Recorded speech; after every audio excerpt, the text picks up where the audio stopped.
JT Wistrcill of Locked On Utes. Look, we could talk about the winner of this BYU-Utah game, and I'm sure we'll get into a bit of how the game could play out. But number one, I think both of these fan bases can agree. That's right, agree on one thing. ESPN dodging the Holy War, ESPN dodging BYU-Utah, and honestly dodging the Big 12 altogether this season is something that is not conducive to growing the game of college football and is a slap in the face of the conference. And I think embarrassing for ESPN to expose themselves as a network that only wants to plug the SEC.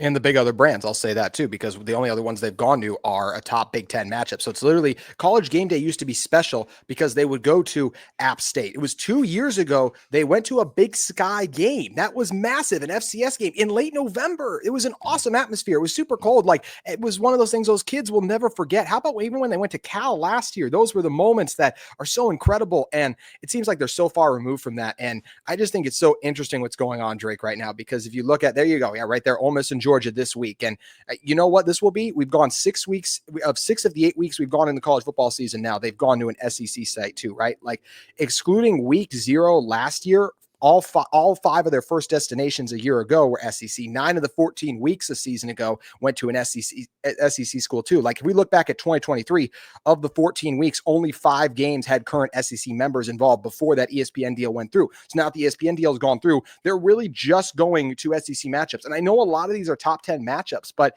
you're really missing out on showcasing what makes college football great as a whole. It's the individual passion that all schools have for their fan bases. And now you're just painting yourself as not just ESPN, but ESPN SEC, basically, because that is all you continue to do. And I just think it's really disappointing. I loved when they went to James Madison a couple years ago. Drake, since this since this deal with the SEC went through, they have not gone to a Big 12 game. They have not been. Like, it's really sad and disappointing. They've completely left us behind. I appreciate what Big Noon is doing by coming to the game this weekend. That was just announced. But for Game Day to continue to just be like SEC or fine, a really good Big Ten matchup, I think is really disappointing for what we all love about the sport and the individual passion fan base that exists outside of just the SEC.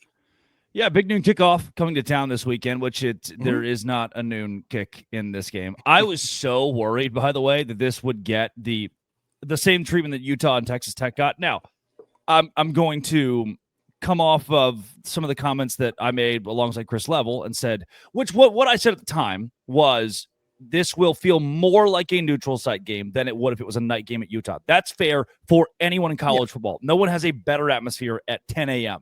This would have been a tragedy to see BYU and Utah play at 10 a.m. So I'm glad that Big Noon didn't ruin that. And I think that I'm sure the conference, the Big 12, stood up, the presidents, the ADs, and said, look, we will not forfeit a night game in this league just to have Big Noon kickoff. Because let's face it, it still feels like, and maybe it's just the history of College Game Day, Big Noon kickoff doesn't give you the same pomp and circumstance of knowing that College Game Day is coming to town. Like, that's the marquee show, and getting Big Noon just feels like a consolation prize that's sweet, but I'm not sure if it moves the needle.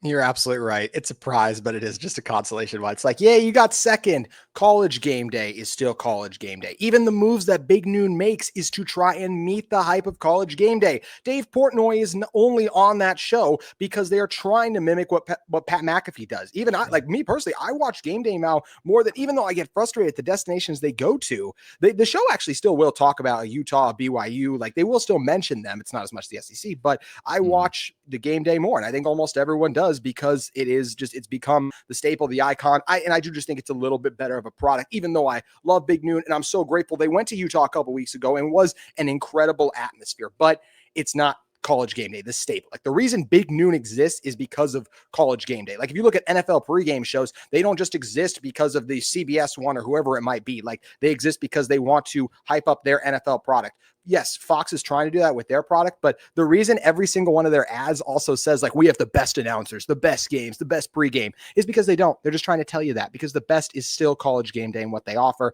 And the fact that College Game Day continues to not want to spotlight a conference too, they have a deal with, like, let's not forget, the Utah-Arizona State game was on ESPN. Not the halftime show cared about it. The halftime show of the game last night, Drake, did not mention Utah and Arizona State at all. It was just highlights throughout the rest of the day. So this is where it does get so disappointing when this is the same network that's going to bring us all the college football games. These are the analysts that are going to be analyzing it. And unless some other team in the Big 12 steps up, we're going to be like, yeah, Tech's good, but how good are they? They just blow everyone else out because no one else over there seems to care as much about the Big 12. It's really unfortunate how this rivalry and matchup continues to be neglected by ESPN. But even though it's a consolation prize, I appreciate that Fox is still bringing their pregame show there, and very grateful they're not changing the kickoff time, as you mentioned, Drake. This game had to be at night. All rivalry games need to be at night, except for the game, the Ohio State-Michigan one. That's fine.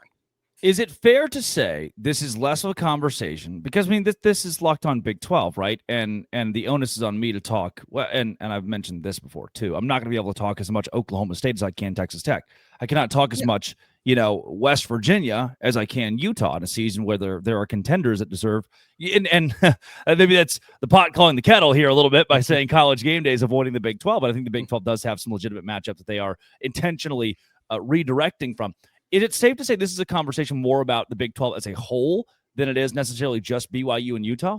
Oh, absolutely. Yeah, I just feel like a lot of these teams don't get their credit, don't get their due. Look, do I think BYU was a college football playoff team last year? No. Do I think they were should have been ranked a little higher? I do. I feel like they could have at least been in that discussion a little bit more. So I feel like we do frequently see the Big 12 get left out of things. And it is unfortunate that some brands do pay the price at time. I mean, we've seen Cincinnati, right? Like they're a team that doesn't always get brought up as much. We got our guy for Locked On Bearcats is doing a great job now bringing back Cincinnati coverage for us on the Big 12 network. But it is unfortunate that so often you see some of these that brands that aren't as popular, even just among, Utah and BYU are going to be a little more popular because of the success that they've had and even the brand and what that represents. Then some of those other schools, as we mentioned, maybe a Baylor not doing quite as much as of late, at least. But yeah, it's unfortunate that ESPN doesn't give these schools a little bit more coverage they deserve. And I feel like this genuinely changed once that deal went through with the SEC, just the way they prop up the SEC. It's only ever the SEC game at night. Like I appreciate that.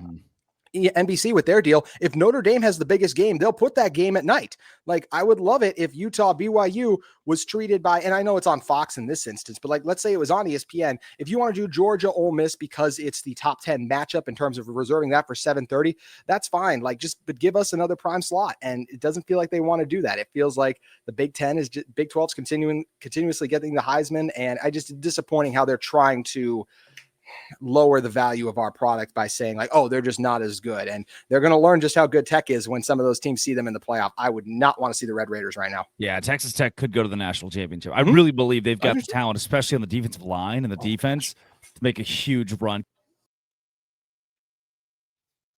Today's show is brought to you by Mazda. It's that Japanese craftsmanship and a completely head-turning look that'll make you cool. Mazda's moving the game forward. For those who believe it's not just about playing the game, it's about redefining it.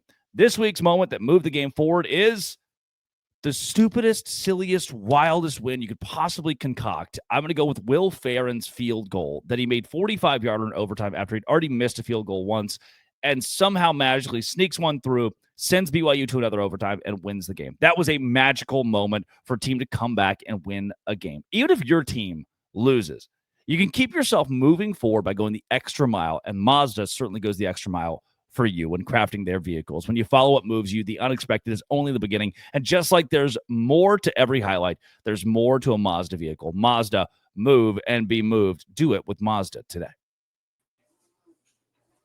This has been and always will be this JT Wistrcill of Locked On Utes. Locked On. Thanks for making our shows your first listen every single day. It's Crossover with Utes and Dose Grande.